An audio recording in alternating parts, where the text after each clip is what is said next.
You have just heard Aaron Copland's Fanfare for the Common Man. It has challenged performers and excited listeners since 1943, when it was performed as part of a Patriot Fanfare commission project by the Cincinnati Symphony Orchestra. These fanfares were not only to contribute to the literature for symphony orchestra, but to pay tribute to all those involved in World War II. The titles were selected by the composers themselves, and it's not surprising that Aaron Copland should have chosen to do honor to the common man, who not only performs deeds of heroism on the battlefield, but who also shares the labors, sorrows, and hopes of those who strive for victory. Ladies and gentlemen, we want to thank you for joining us tonight for what we hope will be an annual celebration presented by the Jessamine Community Band, as we come together to salute the men and women of our armed forces who have stood in harm's way throughout the years to protect, defend, and preserve us as a nation. We ask now that you stand and join in the singing of our national anthem, the Star-Spangled Banner.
What is Veterans Day? Fighting ended on the Western Front of the First World War on November 11, 1918, at the 11th hour of the 11th day on the 11th month of 1918. Celebrations at the end of the war soon turned solemn in remembrance of all those who were lost. Armistice Day, officially recognized by U.S. President Woodrow Wilson in 1919, began to be observed throughout the world, honoring those who brought about the end of the Great War.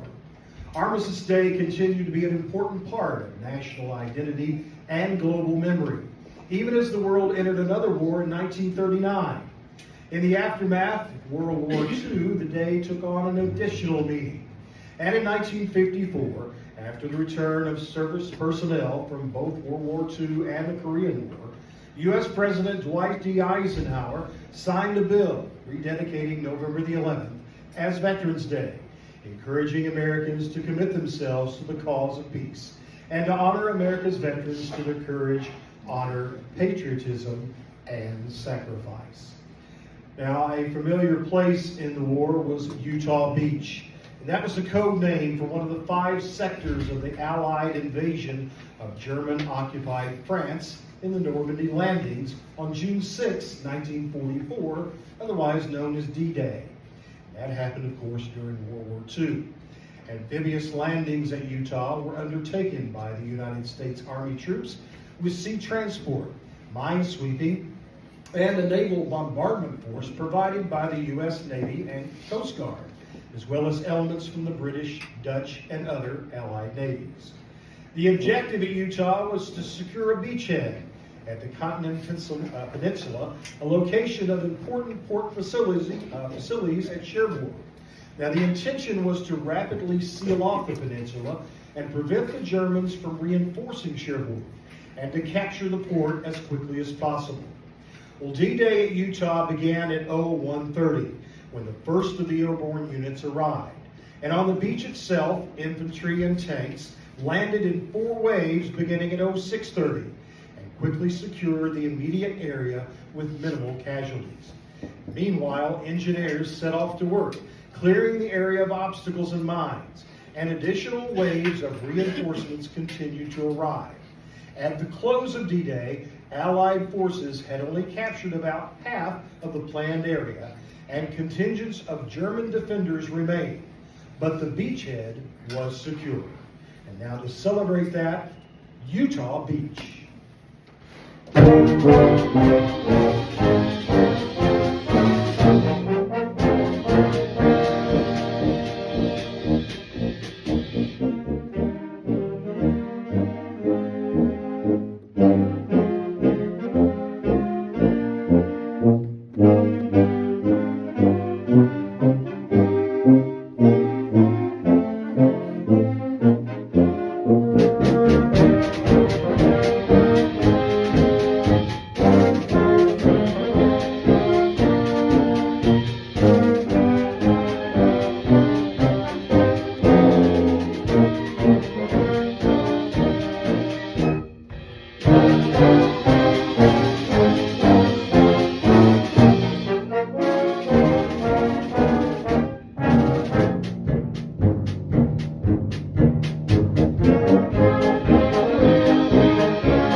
Well, the next 2 songs should be very familiar to you. God Bless America, composed by Irving Berlin during World War II in 1918, while serving in the U.S. Army at Camp Upton in New York. That song was further popularized during World War II by American singer Kate Smith, who first sang it at an Arms Day broadcast in 1938. The second was written by Catherine Lee Bates.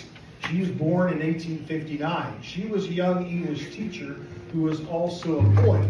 She wrote America the Beautiful at age 33. 2 years following a sightseeing trip to Pikes Peak, Colorado in 1893, she still remembered how awestruck she was with that area of our country. She then wrote a poem that has been embraced by the people of America. Her poem explores the lingering impact of the victories and joys experienced by all Americans. She includes a stirring exhortation that all Americans should recognize the grace of God extended to our people in the dramatic developments that shaped our country. The musical setting now used in Bates' poem was written in 1882 by composer and organist Samuel Augustus Ward. Ladies and gentlemen, God Bless America, and America the Beautiful.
An important part of American history comes to life through our next piece of music, which honors those who fought in the Revolutionary War.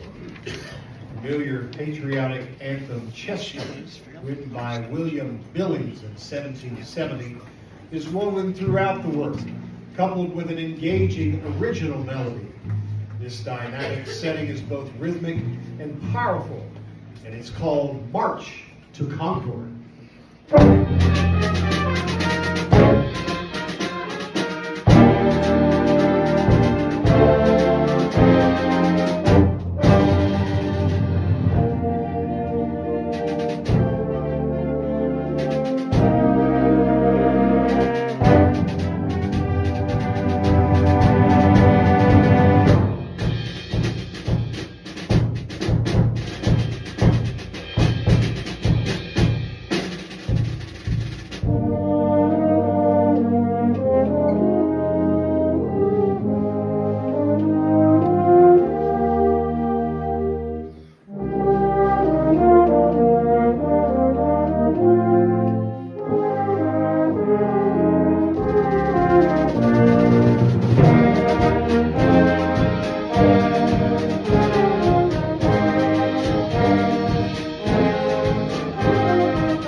As one of America's best-known and most intriguing songs, My Country 'Tis of Thee, also known as simply America, is an American patriotic song, the lyrics of which were written by Samuel Francis Smith.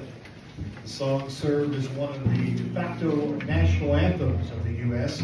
before the adoption of the Star-Spangled Banner as the official U.S. national anthem in 1931. Samuel Francis Smith wrote the lyrics to America in 1831. The song was first performed in public on July 4th, 1831, at a Children's Independence Day celebration in Boston. Here is Let Freedom Ring.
The Message of the Rock is a musical representation of a rather unusual artwork that can be found in a field west of Des Moines in Adair County, Iowa.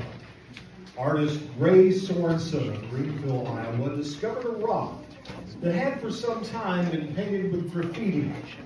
He decided that the rock should be properly painted once and for all, and he did so with truly remarkable skill. He emblazoned the sides of the rock with battle scenes from our nation's history, including Washington's crossing of the Delaware and a scene from 9/11. Fragments of speeches from American presidents were included, and the American flag drapes the rock, now known as Freedom Rock. The opening is a military-sounding march that leads to a solemn section over which you will hear the reading of the famous speeches painted on the rock, while a muted trumpet plays taps. The initial march theme returns with a fragment of numerous patriotic melodies, juxtaposed with the original melody that grows to an exhilarating ending. This is the message on the rock.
And some gave all.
Before we go on, we have some thanks that we want to give tonight. First off, to Asbury University for the use of their facility for practice just about every week, and also the percussion equipment that they let the band borrow over there. Also to the West Jessamine High School band for the use of a lot of their percussion, or middle school for the use of their percussion.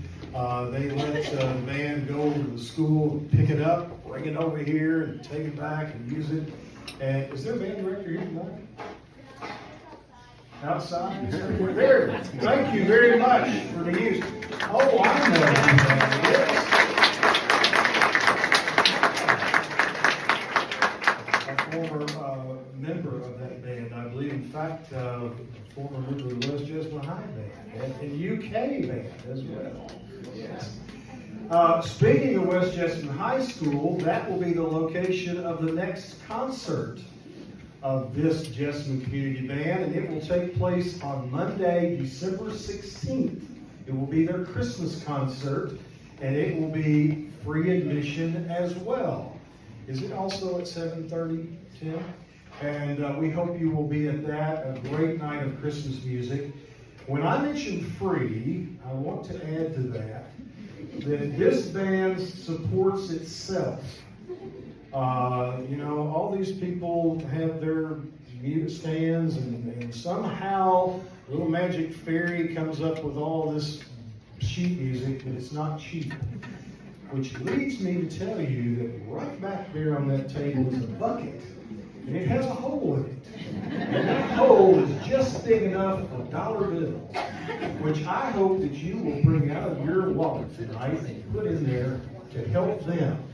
They operate solely on donations, ladies and gentlemen, and with your help, this band can continue to go on and bring great entertainment to our community. That's the only funding they get. And I think a free night entertainment is well worth your help, so I hope you'll do that for us. They've got some great concerts planned for 2025. So if you would, try to help them out. All right now we want to pay tribute to all the men and women of our armed forces who have served our country. The next song you're going to hear is going to have the theme song of all the branches of the military. So, during the music, I'm going to announce those branches. If you are here tonight and you served in one of those branches, we're going to ask that you stand. Or, if you are here tonight and a family member of yours served in one of those branches, would you also stand? We want to pay tribute to those people as well. So if you would do that, we would appreciate it. Ladies and gentlemen, the marches of the armed forces.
Of all the military bugle calls, none is so easily recognized or more apt to render emotion than the call of taps.